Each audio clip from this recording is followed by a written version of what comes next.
continuidade à sequência aqui do meu testemunho, a resposta a Tom Cavalcante. Tom Cavalcante, ninguém pode interceder, homem nenhum, pregador nenhum de palavra, pastor, sacerdote, ninguém pode, nenhum líder religioso pode interceder junto a Deus a favor de seu próximo. Porque a salvação, ela é individual. Cada um tem que fazer a sua parte, o seu conserto com Deus. A humanidade não conhece o Santo Evangelho Sagrado. É errado. É muito errado. Os pastores dentro dos locais de pregação, de culto, de reunião a Deus, ficam lendo uma só palavra para todos que estão ali dentro naquele local. Porque cada nação, cada tribo responde pelos seus antepassados. Sem conhecer o começo da raiz da criação de cada tribo, de cada povo, é impossível o homem chegar até Deus. Precisamos voltar lá nos nossos antepassados. Saber quem nós somos. Qual a nossa origem. De qual dos filhos de Israel que nós somos descendentes, ou se não somos descendentes dos filhos de Israel. Se somos filhos de outro povo. Porque tem uma nação que era amaldiçoada. É preciso conhecer, o homem tem que conhecer a Santa Escritura Sagrada, o começo de toda a criação.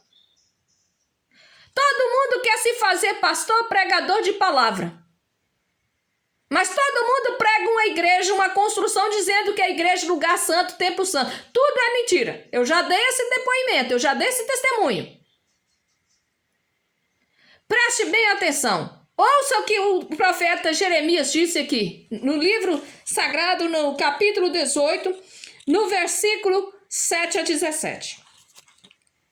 Veja só o que ele disse. Eu vou ler do versículo 17 até o versículo 23. Olha só o que ele disse. O profeta incomoda. Esse é o título.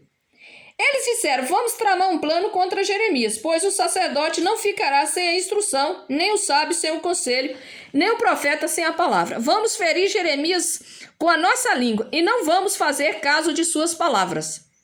Escuta-me tu, Javé, e ouve o que dizem os meus adversários. Será que o bem deve ser pago com mal? Pois eles cavaram um buraco para me pegar. Lembra-te de como eu me coloquei na tua presença para interceder por eles, para desviar deles a tua ira. Por isso agora, entrega à fome os filhos deles, lança-os ao poder da espada, que as mulheres deles fiquem sem filhos, e viúvas ficam sem filhos e viúvas, que seus maridos sejam mortos pela peste e seus jovens atingidos pela espada.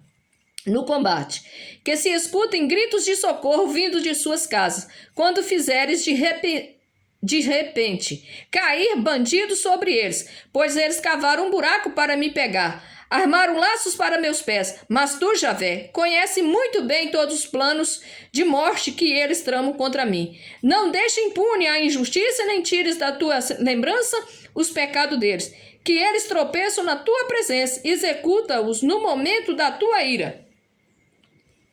Veja só o que diz no rodapé aqui, no versículo 18 até o 23. É a quarta confissão de Jeremias. Do versículo 11, 18, 12, 16, 15, 10, 21, está aqui, seguindo a sequência. As autoridades fazem um complô contra o profeta, pois este desvenda a injustiça das estruturas da sociedade, atingindo aqueles que são privilegiados por essa estrutura injusta. Não tendo a quem recorrer em sua defesa, Jeremias se dirige a Deus pedindo justiça. Diante de autoridades civis e religiosas, Jeremias realiza um gesto simbólico mostrando o que vai acontecer com o país. Tofet, palavra hebraica, quer dizer crematório. É o nome de uma colina perto de Jerusalém, no Vale de Ben-Hinnom, onde havia um antigo altar de Moloque em que se oferecia o sacrifício humano. Este lugar se tornou depois depósito de lixo e ficou conhecido como Vale de Hiena.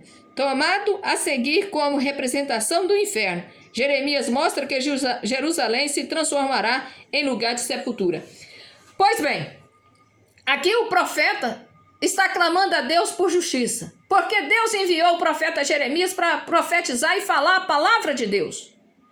Mas o profeta incomodava toda essa classe corrupta, todos os injustos, todos os privilegiados pela corrupção.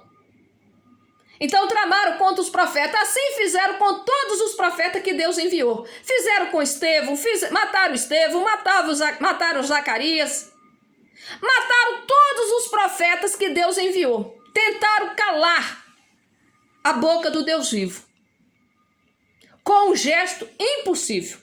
Porque é impossível calar a Deus, é impossível o homem parar a Deus.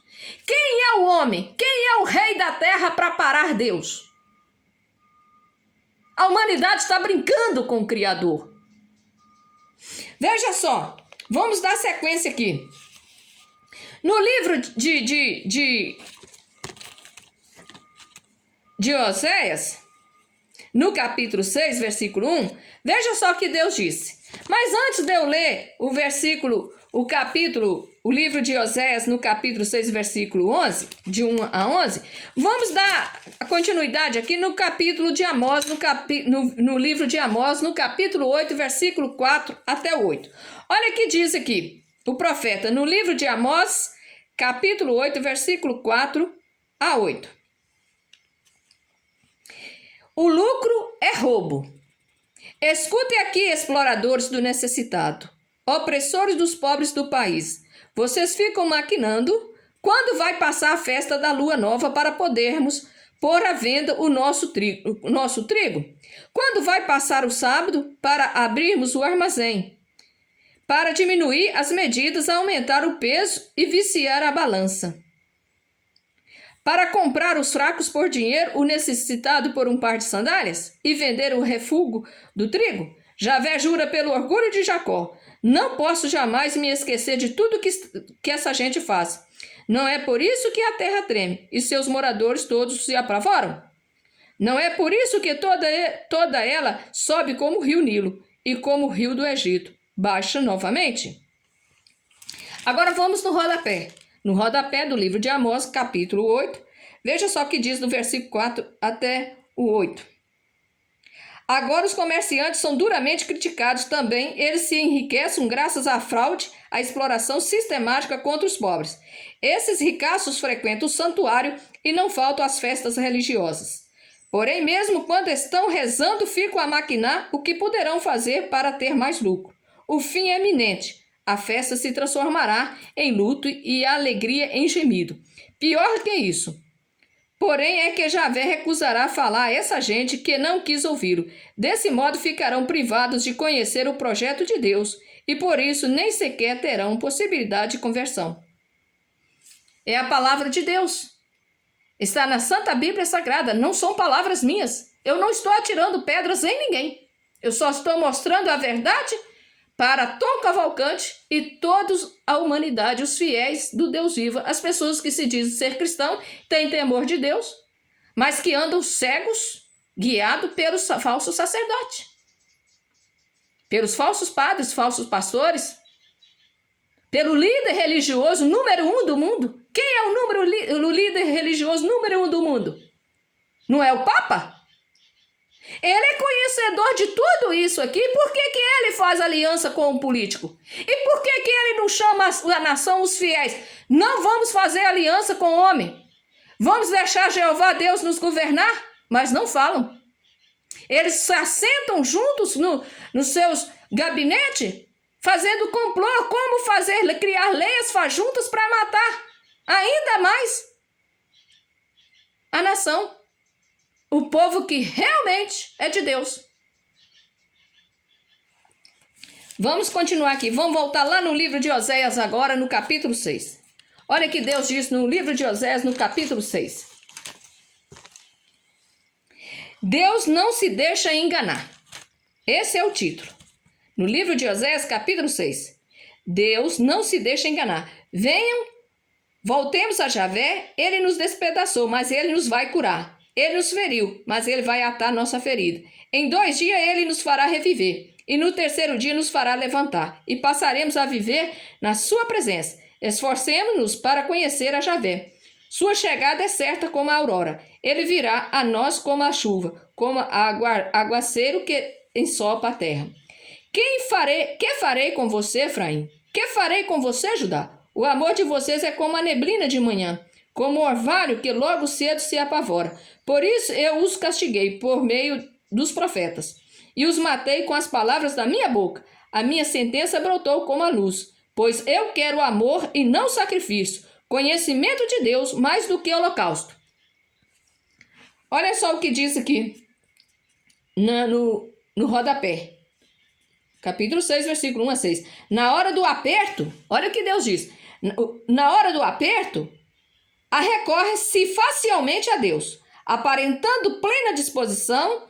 Deus, porém, não se deixa enganar por uma conversão superficial e passageira. O que ele quer é mudança radical, que se expresse numa prática de vida e não em simples ato de culto.